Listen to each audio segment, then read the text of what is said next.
going on, folks? Welcome to another NFL preseason breakdown. I'm JPeeps, and I'm joined by none other than Flash tonight. What's up, y'all? Back here. Got some talking to do about these divisions. Interesting divisions, we shall say. Yes, Very interesting divisions. facts. And without further ado, we're gonna kick it off with the AFC East, and let's dive right into it. So, first team up is the New England Patriots. So last year they went 8-9. They added, Wait. You mentioned AFC East, correct? yeah. Okay. I had a brain fart, so it's fine. Okay. So I was like, wait a minute, hold on now. Did you? Yeah, I did. Okay. All right. But yeah, so last year the New England Patriots they went 8-9. They added Bill O'Brien, added Mike Gesicki out of Miami. They went and got a lot of old pieces with Bill O'Brien, and then new pieces. They added just Juju Smith-Schuster. They added Jabril Peppers. They lost. I didn't even know Juju went to the Patriots. How did that happen? Dude, that was early in free agency. I did not remember that one. I remember that. I was shocked and surprised. I was like, I don't think he'll fit, but if there's anybody that can get him to stop making TikToks, it's Bill Belichick. He's more manageable than AB. Let's put it that way. Oh, very, very. They lost Devin McCourty to retirement. They got rid of Jake Bailey, Brian Hoyer, Lynn Bowden Jr. as well. They also got rid of Dallas Daniels early in minicamp and everything, who was at Jackson State. They drafted Isaiah Bolden, who was the only HBCU player drafted in this year's draft. They also drafted Christian Gonzalez, Keon White, and City So. So I guess the first question on the list is as follows. What is the identity of the New England Patriots at this point? Make Mac Jones. They can't keep relying on Mac Jones doing check down passes. That's the number one thing. Mac Jones has to be better. He has to be better if the Patriots are going to even make any kind of noise in this. Well, I guess we could say tougher division than it was a few years back. This is not the AFC East of 5 years ago at all. This is a totally different division. All right. It has changed a lot since Tom Brady left the Patriots. So, I mean, honestly, that's when it was starting to change his final season. Exactly. Buffalo came up, and then now like Miami's coming up, and then we don't know what the Jets are going to have. Now it seems like everybody's passed the Patriots by. I mean, look, I think the Patriots are going to be a somewhat competitive team. As long as, do I think they'll miss the playoffs? I unfortunately do think they will miss the playoffs. If at best, maybe a wild card, but they are going to have some good games, and they're going to surprise some people. I could see that happening. But in the end, it all comes down to Mac Jones and their defense. That part. I mean, honestly, like, they're never going to be out of it strategically. They have Bill Belichick. They brought back Bill O'Brien for this reason, honestly, to help Mac Jones with the turnovers and everything like that. But it's just like, I just think the division's too powerful right now, and they don't have that New England of old swagger that they used to carry themselves with, honestly. And that brings me to the next question on here. So Mac Jones had 14 touchdowns and 11 interceptions last year. It's not good. It's not good. I mean, be brutally honest with you. I mean, with the exceptions of the Dolphins, I mean, the Jets look like they have a solid defense. The Bills look like they have a solid defense. It could get worse for them. It could. It really could. It could get very worse for them. And it may not even entirely be on Mac Jones' fault. It may not this season. Not seasons past. This season. That's why Bill O'Brien was brought back, to try to help right the wrong. Plus, you got to remember Mike McDaniel is not there anymore. He's in Las Vegas as head coach with the Raiders. And then Matt Patricia ain't all that. Like, so we thought. So it's like this is Mac Jones' last chance to really like kind of turn it on, because I can guarantee you now, 3 years of Mac Jones not doing much.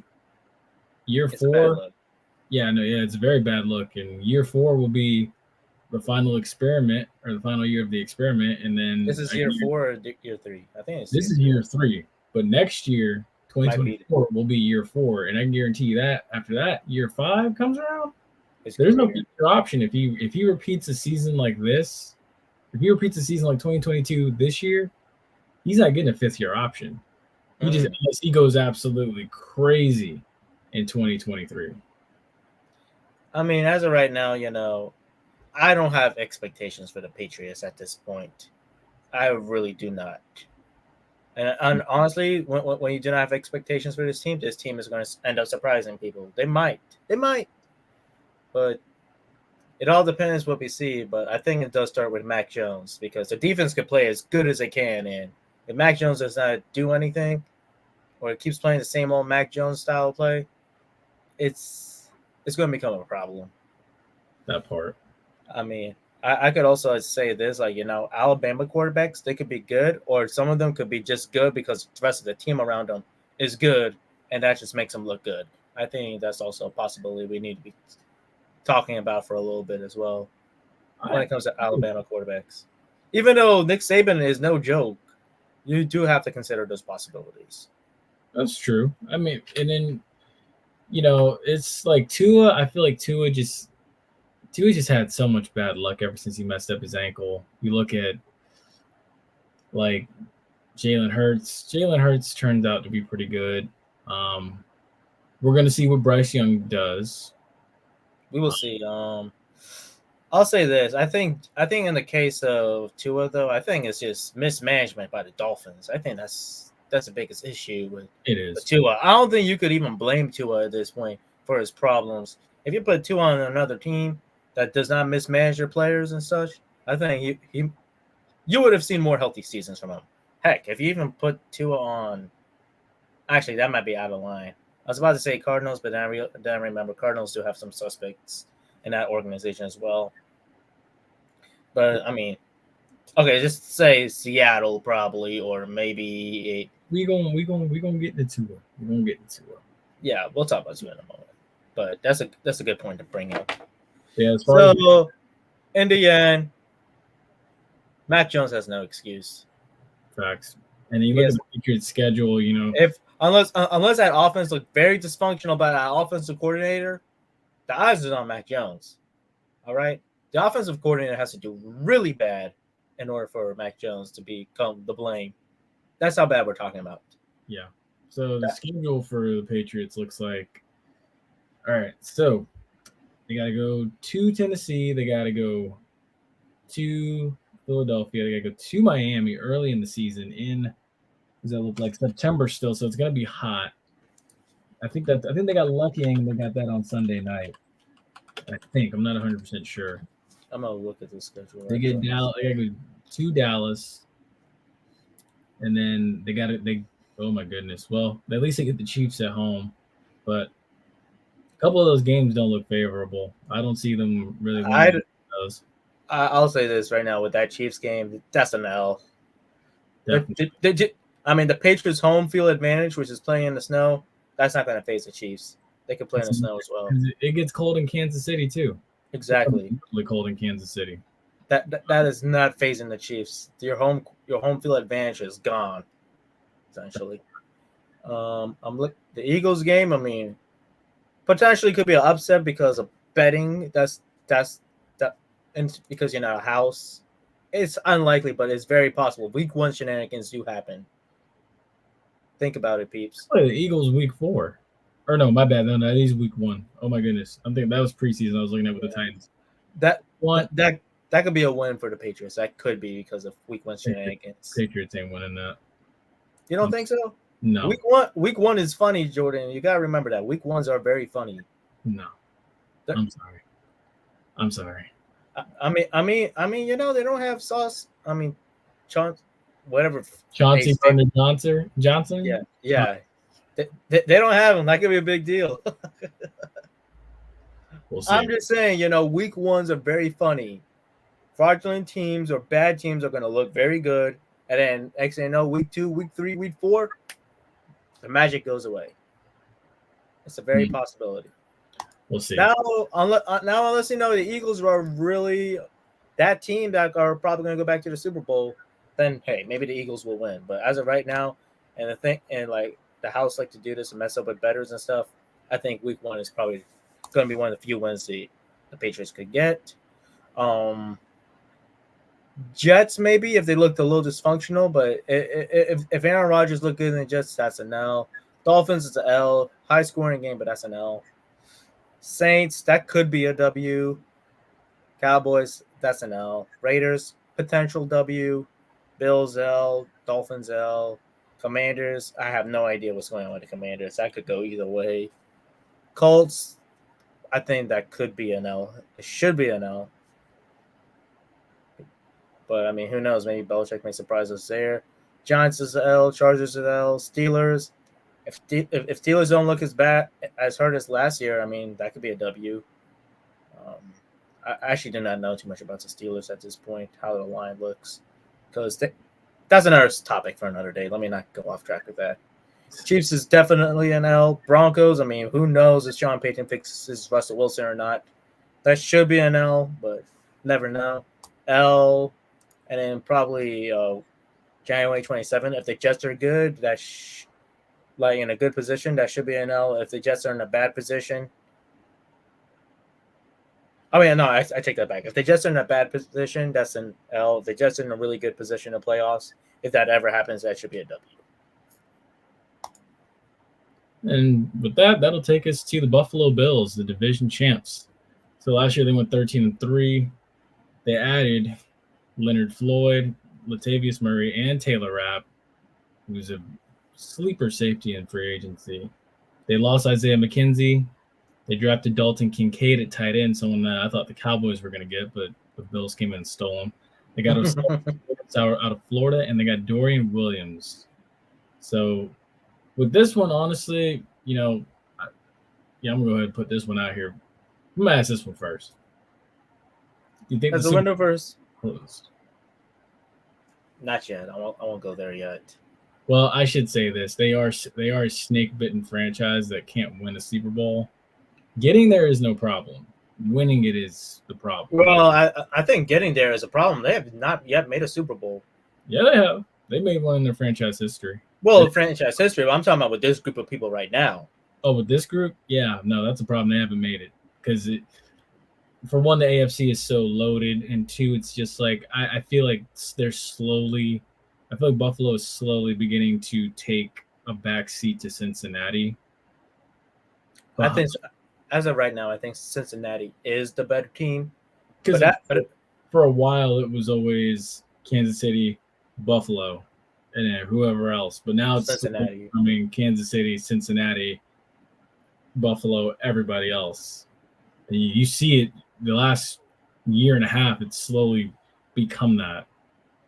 I mean, in the case of Cincinnati, Buffalo has a better O-line. Cincinnati does not. Cincinnati has gotten exposed on those trenches too many times in Super Bowls and championship games.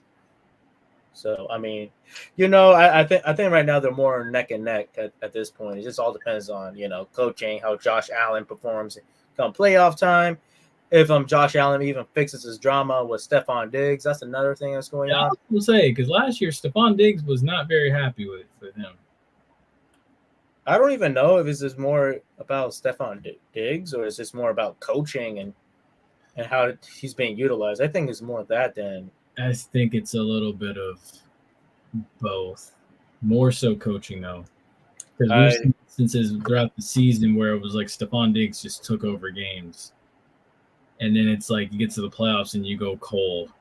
And you're just like, what happened?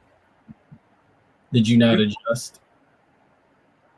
Yeah, you have to be able to adjust. I mean, you could have Stephon Diggs carrying you, but the NFL, if you want to be the best of the best team, you cannot have a superstar wide receiver as your only option, a high-scoring fantasy player guy. You cannot. They got other pieces. They had Dawson Knox and company. Like they had other pieces. I mean, you got to utilize them. You can't just expect Stephon Diggs to just carry you like that. You just can't expect that.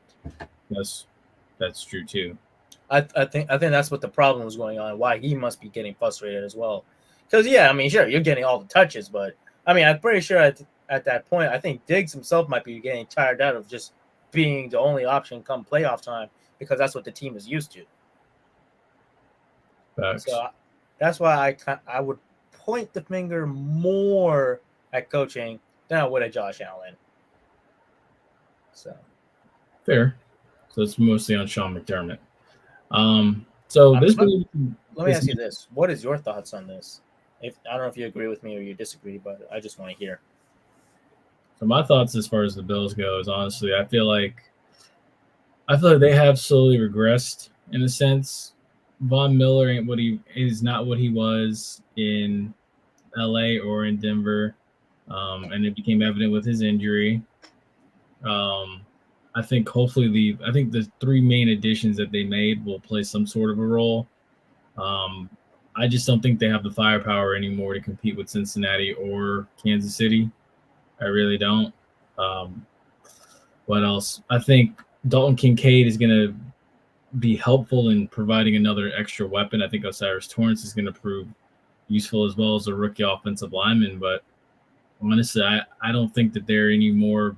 I don't think if they're no better than AFC Championship as a team. Honestly, that's about as good as they'll get. I think it'll be a second round exit. So divisional exit. Oh, division.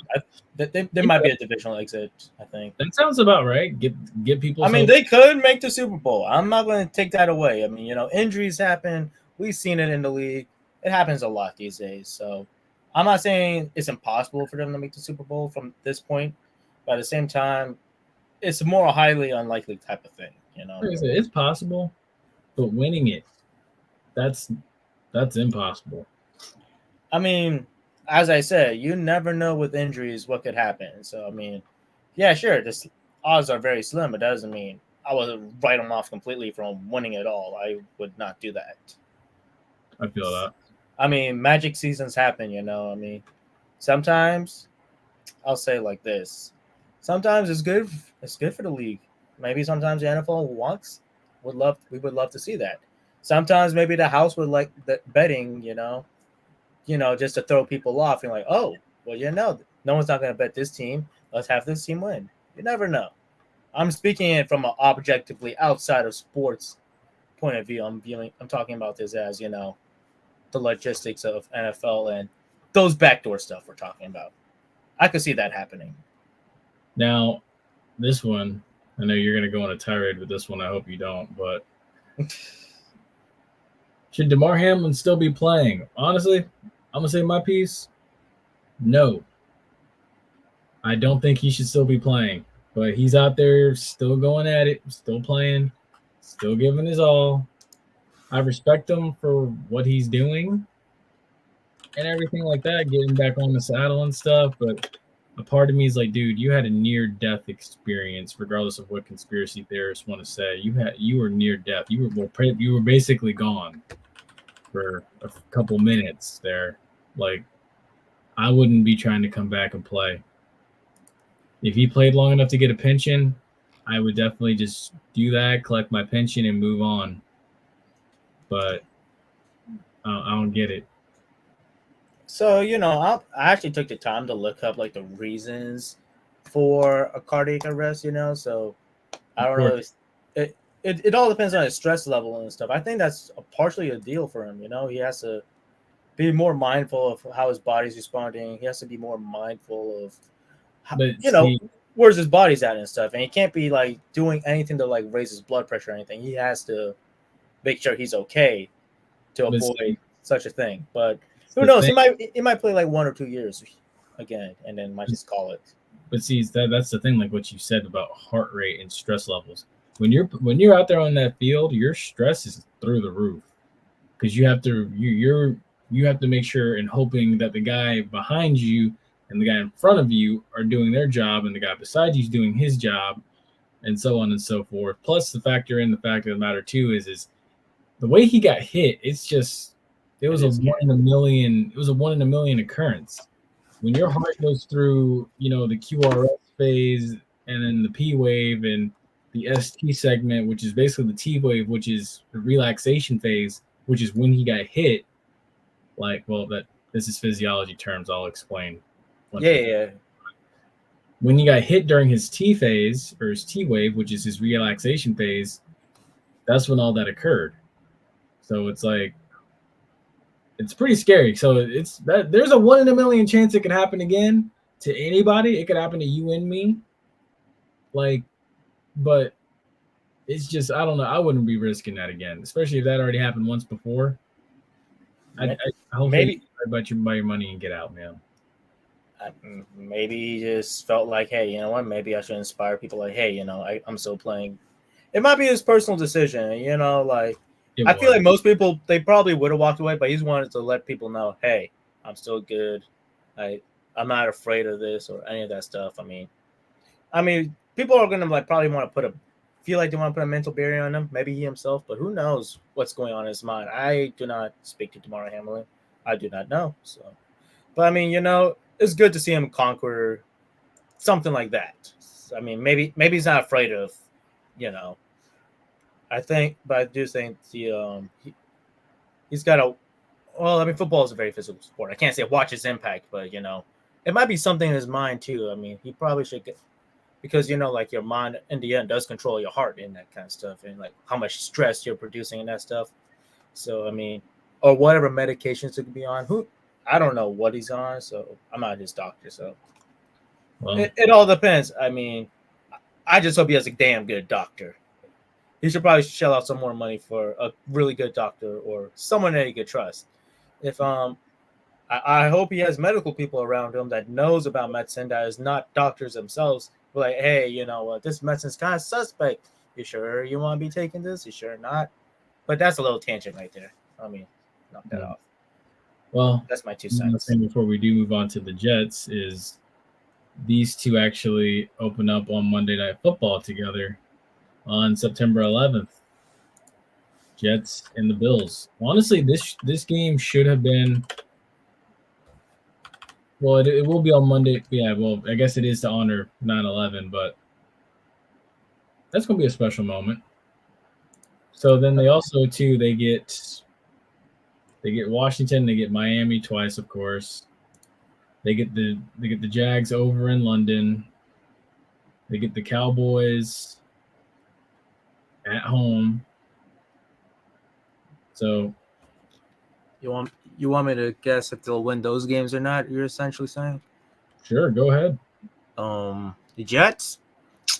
All depends. Well, it is a season opener, so it just depends if Aaron Rodgers really is that guy or he's just a lot of talk. Let me ask you this: do you think they'll sweep the Jets? That's tough. They might drop one if Aaron Rodgers is still Aaron Rodgers. I'll say that. But if Aaron Rodgers is tripping and stuff, they're sweeping him. Let me put it that way. Okay. I feel like Aaron Rodgers is also going to take a gear shift down in his efforts, especially early season, to preserve his health and that stuff. He's an older dude at this point in this league as well, and so who knows? How about Week 9 against Cincinnati on Sunday Night Football? I think the Bills should win that one, unless Cincinnati just looks like a juggernaut. Well, I will say it is also in Cincinnati. I don't think the Bills' departures are going to be that big of a deal to the point that like Cincinnati should look better than them like that. I don't know. I mean, it all depends on how Cincinnati looks as well. So honestly, I feel like what's going to happen with that game is like they're gonna beat Cincinnati in Cincinnati. It's going to be an emotional moment because they're returning to where Damar Hamlin nearly lost his life. exactly. What's going to happen is the Bengals and the Bills are going to meet each other in the playoffs, and then the Bengals are going to beat the Bills. I could see that happening. I could see the other way happening. God knows what. So Facts. I feel like those teams are too close together, and I feel like if the Bills want to make a statement, this is the year to make that statement.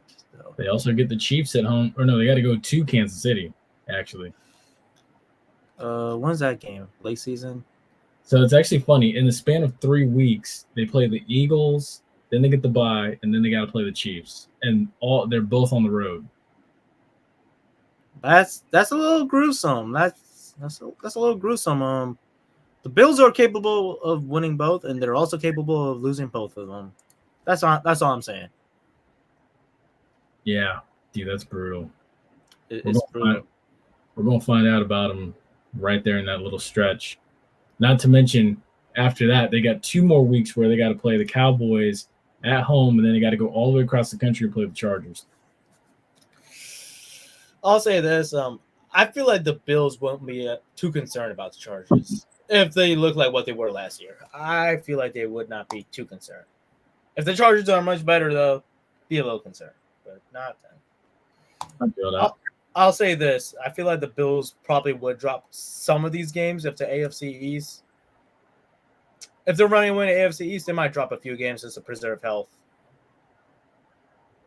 Which, I mean, it's a marathon, not a sprint. But if the race is close, you got to play everybody, every damn down, every second. So it all depends how the AFC East looks. Depends on what happens.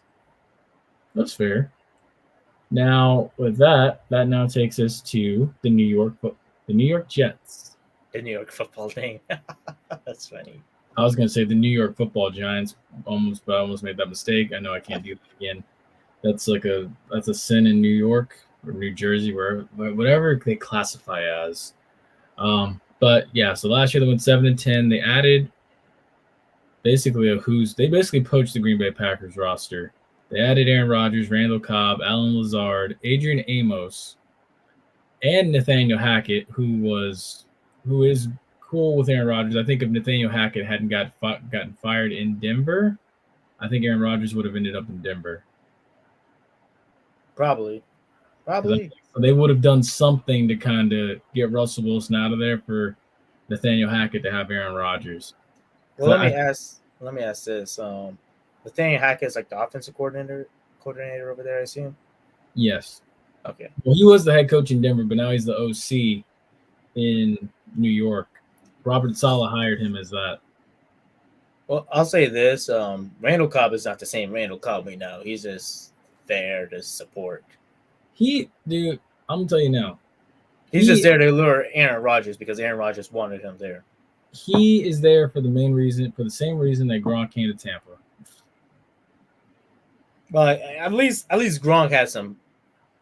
He had some play, Randall Cobb is not going to be performing like Gronk. Well, plus Tom Brady got it out of his ass. Is Aaron Rodgers going to be the same type of tyrant and get it out of Randall Cobb? I don't see that happening. Also, it'd be a disaster. This New York Jets team don't live up to their hype. Let's put it that way. If they do not live up to that hype, that's a miserable season going for those players in that locker room. They're not sheltered in New York from the people there. You are not sheltered there. In that city, you are not sheltered. Facts. They also lost Ty Johnson and Will Parks. They drafted Will McDonald IV, Carter Warren, and Joe Tipman. But yeah, no, you're right. And speaking of, the hype, is Aaron Rodgers signing enough? Is it? You're in a division now with Josh Allen. You're in a division now with, Bill Belichick. You got to go see him twice a year. You're in a division with a Miami Dolphins team has a newly revamped secondary that is going to challenge you. So we're going to see. Aaron Rodgers is going to be put to the test. I hope he doesn't come into this division thinking that it's going to be just an easy cakewalk to the playoffs, because it's not. It's not. I mean, this is not the division where the Bears were your only rivals at one point, or the Minnesota Vikings every other year. You got 3 teams on your plate competing, and they can all make the playoffs. That's the thing. They could. 2 all 3 locks. Every other team in that playoffs could make the playoffs. There ain't no Lions there. There's no down year Vikings there. There's no down year Bears there. So. Yeah, so I'm really curious about this, honestly. So, is Aaron Rodgers that guy, or he's just been giving cakewalks to get there? I think Aaron Rodgers was blessed by, having that aura of the Packers and, being within a system that was friendly to him, a franchise that was a winning franchise that had a history of winning. The Jets, when you look at it now, the Jets ain't done nothing significantly special since the civil rights era.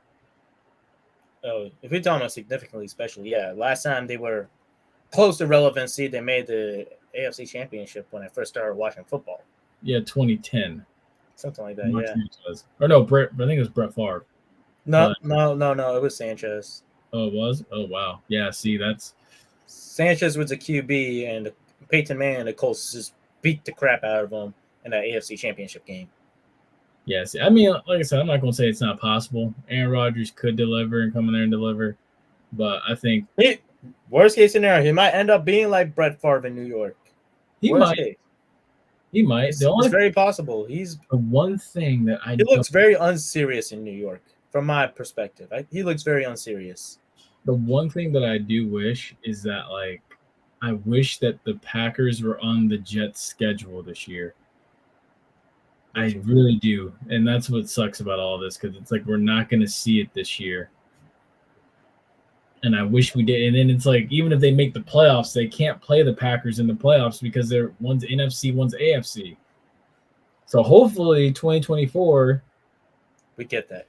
Yeah, hopefully that's how the schedule aligns and that's how the opponents are set up. Because honestly, I don't care if it's in Green Bay. I don't care if it's in New York. I just hope that at some point we get Aaron Rodgers' return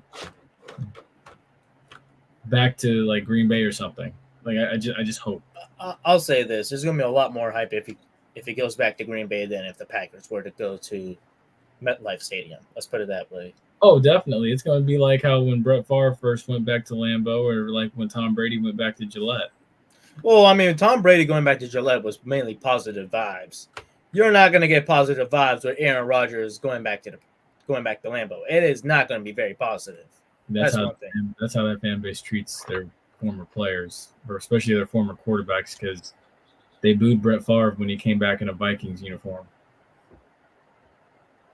Well, I mean, to be fair, it is a division rival team. To be fair, that's true. And then he did publicly say too he wanted to go to somebody that was going to play the Packers twice a year. So that's understandable. And then in this case, with who do you call it? Wow, I had a brain fart. Oh yeah, but Aaron Rodgers and his antics that he had this past 2 years in Green Bay, Packers fans have a really legit reason to be booing him next time he goes back to Lambeau. If he ever does, they have a legit reason to be booing him out. True. Well, the good thing for Aaron Rodgers too is he has a running game there, so he's got Breece Hall and company to help him out and whatnot. So he does have that running game. Yeah, he has a young, youthful running game. So, and I trust Robert Saleh will have that defense ready. So he's got the defensive pieces with him. He just needs to honestly deliver. And plus, he's got Zach Wilson breathing down his throat every like 24 hours, asking him questions, I'm sure. Well, I think Zach Wilson's still done in the NFL at this point. At best, he probably will be a backup. He did not look NFL ready. His only hype was at BYU throw. That's the sad thing about prospects. One viral video. Oh, you're a prospect now. Woo! Hey, that's how it is. It's social media. Social media is very deceiving, ladies and gentlemen. Just like with women, they do that with prospects. Some women that all right. Are they a surprise team that could win the division? Yes or no? The only surprise team I could see that could actually no. You said win the division. I thought you mean make the playoffs. If you said make the playoffs, I would say Patriots. But could win the division? I don't know. Would you consider Dolphins winning the division a surprise team or the Jets? No. Exactly. So. I mean the Dolphins. No, the Jets. Depends. Exactly. There's no surprise team that can win the division. Only surprise I could see for that division is if the Patriots make the playoffs. And who knows? They could. Maybe the Jets might be the bad team, and the Patriots be the third team for that division. Who knows? All right. It's very possible. After his words of kindness, I don't even know how to take that. We're going to swing on over to the Miami Dolphins. I'm just speaking a little truth here, all right? I mean, we all seen it. Some people just do it because, whatever problem they have. Mm-hmm. I appreciate those with the honesty. I'll say that one, all right? So don't call me like a woman hater or something. I appreciate the honesty more than the deceitful. Oh, my goodness. The Miami Dolphins last year, they went 9-8. They added Jalen Ramsey, Robbie Anderson, who actually changed his name. Oh yeah, I forgot. Yeah, Robbie Anderson. I don't know. I feel like Robbie Anderson could be a distraction. He could be, though. I know he better get his what in line. They also added a Tyler Croft, who comes from Cincinnati. That basically to counteract the losing of Mike Gesicki. They added also to Vic Fangio as DC. They lost Mike Pouncey to retirement. They drafted Cam Smith, Devon A-Chain at running back from Texas A&M, Elijah Higgins, and Ryan Hayes. So right out the gate,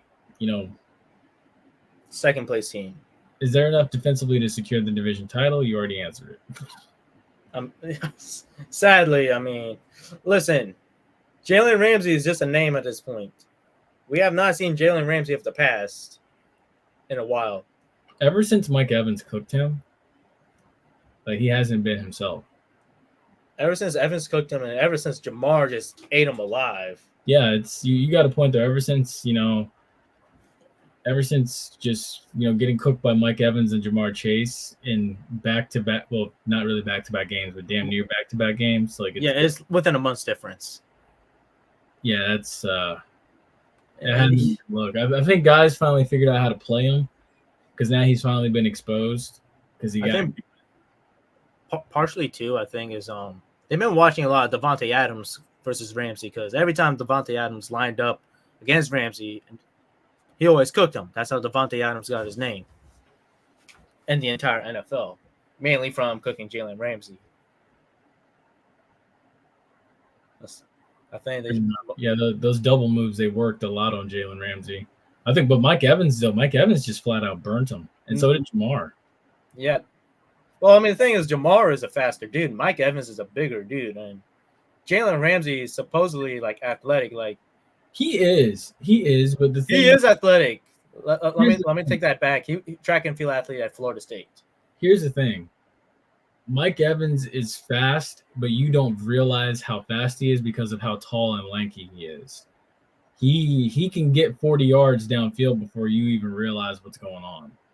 And then you got a guy like Jamar who's just a freak athlete and who does have fresher legs coming into the NFL than Jalen Ramsey.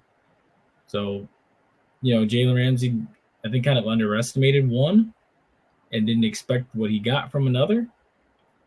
I mean, I feel like, with the season Jamar Chase was having and stuff, for a rookie and that stuff, I felt like he should have taken him a bit more seriously, like he was doing numbers as I'm sorry, I don't want to make a mistake. Since he was doing Randy Moss rookie year's number, he should have taken that a lot more seriously in that Super Bowl. He should not have underestimated Jamar Chase. Plain and simple.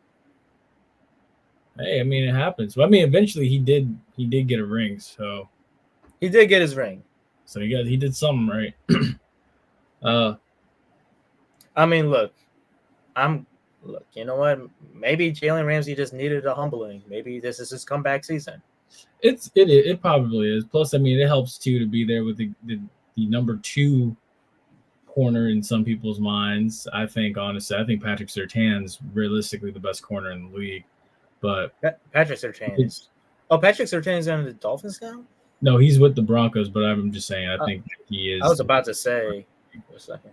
But Xavier Howard is also there too, so it's like pick your poison of whichever side you're going to go to. Both guys can hold up their end pretty well, but again, we'll see.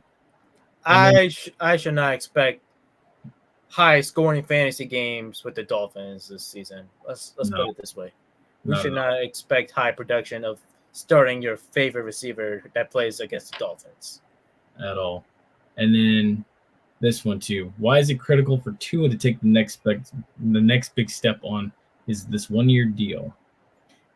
Is it really critical on Tua's part, or is it more critical on the Dolphins' part?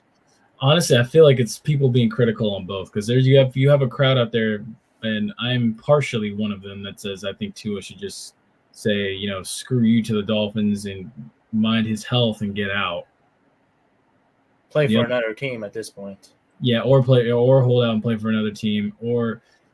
But the other part of me thinks too, it's like, I really want to see Tua succeed, and I really want him to just take that next step and just flat out just do enough to dominate and get his second contract.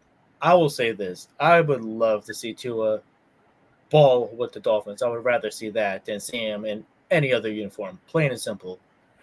But the truth of the matter is, the Dolphins needed to be like, look in the mirror. It's like, okay, we messed up Tua's career. We got to clean the house with doctors and make sure we get real qualified professionals that know what the heck they're doing, rather than playing a concussed person and have his condition worse. Yeah, that is true. And I don't know, maybe give him some compensation for how bad they treated him with some better O-line people. If they should have spent some more money on that, if you ask me. Well, that's why they went out and basically did work on the defensive side to kind of like, close out games. This is why, you bring in more weapons. It didn't do any favors that Mike Pouncey retired, but I mean, I have faith that they will be better this season. I think that they will build off a 9-8 record. I think it'll be a little bit closer at the top for the division. That might be an 11-win team, I think. Yeah. They could be an 11-win team. I'll say this: if Jalen Ramsey is being more of the veteran player, coaching up the younger guys and stuff, and not like getting involved with the shenanigans like he was a few years back, yeah, I think the Dolphins are in good hands. I think the Jalen Ramsey signing will be definitely worth it. But if we're seeing Jalen Ramsey doing the same thing as he was doing a few years back, talking smack and stuff, it'll be a little bit of a problem. So who knows with Jalen Ramsey? He's been pretty quiet. I think he's going to lean towards the first direction, as I say, rather than the second. Because we all know Jalen Ramsey's history with smack talk and doing some things off the field as well that kind of earned his target on his head. So now let me ask you this. What's your predicted order of finish for this division?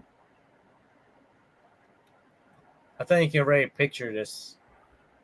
But Bills number 1, Dolphins 2, or Jets number 2. If the Jets end up being a bit more serious, they could be number 2. But Dolphins are number 2. Dolphins could potentially be number 1. And then Patriots number 4. They could be number 3. So I'm gonna go like this. I think the Patriots are going to finish last regardless of what happens. I think, and it's going to be Bill Belichick's worst season, sadly, unless Aaron Rodgers is just a flop. But I'm going to be generous and not bank on that for the sake of Jets fans. Well, I'll say this. I think the Patriots could be a 6-win team. That could be last place. It could be third place. That's going to get last place in this division. On a beatdown division like this where teams are going back and forth, it could be the difference. Okay, yeah, I forgot. You have extra games now. I'll take that back. You need like 8 wins to even make the third play. Yeah. Patriots got to get lucky. I could see Buffalo winning this division again, but they likely get bounced in the division round, like you said earlier. I'm going to go Miami 2, and I'm going to go the Jets 3. I'm going to keep it simple as that, but I think it's going to be, I think the Bills are going to definitely run away with it based on their divisional wins. They're going to get a couple sweeps probably. And then honestly, they have the best core together too. Yeah, I think it's going to come down to probably a game or two between the Dolphins and the Jets for second place. So, but I'm definitely going Bills, Dolphins, Jets, Patriots. Let me ask you this. How many wins do you think the Jets are going to have this season? 8 wins? 10 wins? What are you thinking? In the neighborhood of 8 or 9. 8 or 9? Yeah. If Aaron Rodgers is expected to be Aaron Rodgers of the past. If Aaron Rodgers comes out like his 2010 self, hell, in his age and in Randall Cobb's age, honestly, and the youth sprinkled in, if Aaron Rodgers comes out like his old self, they could win 11 games. Not enough to win the division, in my opinion, but they could win 11 games. I mean, look, that I agree with those statements. But worst case, those Jets could be last place. Worst case scenario. I'm gonna still say Patriots in that case, but you got a point. I mean, listen, you know what? The dysfunction in New York plus Belichick's coaching, it could happen. It could happen. It's unlikely, but it could happen. That's a fair statement. Well, folks, that's going to do it for us on this episode. We hope you've enjoyed. as much as we've enjoyed bringing it to you. Before we This get is out a of here, fun vision to look ahead. So it I is. It's was. actually finally interesting for once. It is actually finally interesting. I might actually pay closer attention when it's on Red Zone and stuff, and I watch it. How much does it cost for the NFL pass? I might have to look into that. NFL Pass and NFL Red Zone are two different things. Oh, Yeah. But I don't know. You'd have to look into that. But yeah, folks, y'all stay safe. Y'all stay blessed. We will see you on the next episode.